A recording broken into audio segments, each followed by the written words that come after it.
We'll move to football. And this is something that I guess, Manuch, when you lose your job, you just become a commentator. Well, I haven't lost my job. I've been commentating my entire life, just like Manuch has after he left football. The one thing that you never want to do, though, is burn any proverbial bridges. There you go. And these comments by Steve Keim and Jackson and I were talking about this morning. And I will say this, I'll let you set it up here, Jackson. So I'm watching these comments on the news last night. So I'm watching the 12 o'clock news, 10 o'clock news. Yep. Channel 12. And Steve Keim's on, talking about the Cardinals and talking about Kyler Murray and blah, blah, blah, blah. Oh, okay, wait a second. Did he just not disparage, but just kind of hammer Murray in his own way? So I rolled it back. Okay. And played it. Jackson, I'll let you set it up from here. Well, you basically set it up. So you basically set up the gist of it. But, yeah, I mean, the thing that makes me mad, and we'll play it here shortly, is, I mean, this is a guy that was here for 10 years and made the NFC Championship once, won the NFC West once. Yes. Made the playoffs 3 times. But most of his signings weren't for the future. They were for the present. Sure. And most of those signings were guys that were either washed. Like, remember John Abraham? Yep. Remember Sure. A.J. Greens of the world? Yes. Yeah. And he didn't draft very well, too. So and he claims that Kyler Murray doesn't take accountability for what he said in flight plan, basically saying that I want to be coachable, and what was in the past wasn't a winning way. And now I know, kind of taking shots at Keim and Cliff Kingsbury. So here's the clip from Steve Keim on The Herd Show. Do you think he can change? Are you concerned going forward for him? Well, I think in terms of quarterback speak, Colin, what he said, you don't love it. Just because of the standpoint, when he added the word "but" in, generally behind a positive, the word "but" does not end in a positive light. So I certainly didn't want to hear that. And nor do fans want to hear a guy who's making $46.1 million a year blame anybody but himself. And I'm not saying that he's a guy that blames people.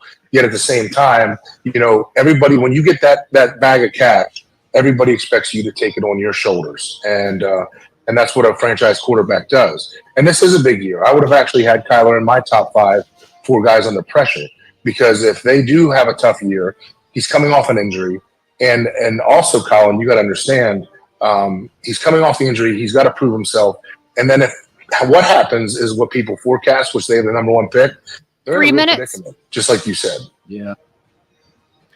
Well, all I can tell you is it sounds to me like he's talking out of both sides of his mouth. But here's the thing, guys. Well, tell me something we don't already know. We already know everything he just said. We could decipher exactly what Kyler Murray's been saying coming into his 5th year about all the things that Steve Keim has just said. So he's already reiterating what we already know, and to come back and just say, well, he needs to do this and this. We're like, no S, Sherlock. Yeah, we understand that. We get that. The biggest 2 takeaways I take from it is one, Steve Keim is the guy who gave him the money. Steve Keim's the guy that bought in and gave him the money.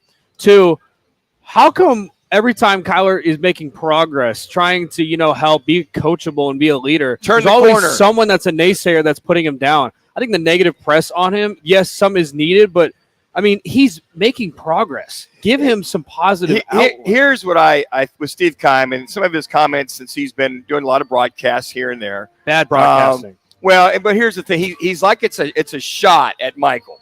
It's a shot at Michael in reference to, well, I'm going to get my pound of flesh. Yeah. Because maybe he fired me. He fired me. Yeah, I'm going to get my pound of flesh. I feel I was unceremoniously let go. Here's how I really feel about it. Now, I don't know what kind of conversation you had with Kyler Murray off the side in a way, but I think what he's saying there is very truthful. We all get it. We understand that. But where was that? Where was your accountability? And to your point, Jax, why were you – I'd say, well, it seemed like you were forced, Steve Keim, to pay him when he didn't deserve the money and he hadn't really proved anything at that point in time. So isn't that on you for him getting the bag? He never took accountability for his DUI. Yeah, never took accountability for his alcohol issue. That's why he left. Yeah. Take accountability before you count other people out. I just think that sometimes, just, hey, I would, if in my situation, we wanted this, we want more and more out of Kyler. This is what we expect out of him. He's gotten paid. We all understand what you just said, Steve, but I wish that would have been handled when you were still with this Arizona Cardinal franchise, where this kid can move ahead. And for all Cardinal fans or all football fans, I think now it's okay.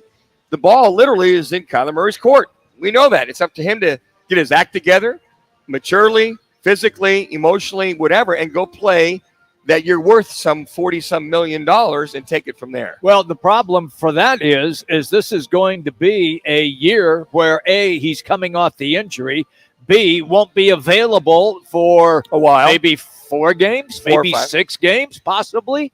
And so it's going to be one of those things that when he does indeed get into the lineup, how's everybody else going to respond? Because they were used to playing with Colt McCoy. Yeah, and I really – well, the other thing that you hear – I think I heard it in his voice that I'm saying it. This is one of those, I hate to say it, and you just said it, Jimmy, as well. He's injured, but when he's healthy, what can he do? Is this a do-or-die, make-or-break year for one Kyler Murray? So if he comes back their 5th or 6th game, I think a lot of fans, and I think this organization, with Monty Osenfort now as the general manager, have got to see progress. Final progress. I agree with that. In Kyler Murray moving forward, and if they do have a horrible season, then I think it's a no-brainer. If they get the first pick, you would have to take a Caleb Williams. All right, now but you say horrible season, are you referencing that he just stinks, or that the team is dreadful and that's why they had a horrible season? Because there's 2 different issues that we're talking about. I think you got to evaluate what he did either to help or contribute to whether that team is a bad team or not. Was he making the progress of making the reads, being in the pocket, doing all those kind of things you should be making as a 5th-year quarterback? All right, that is indeed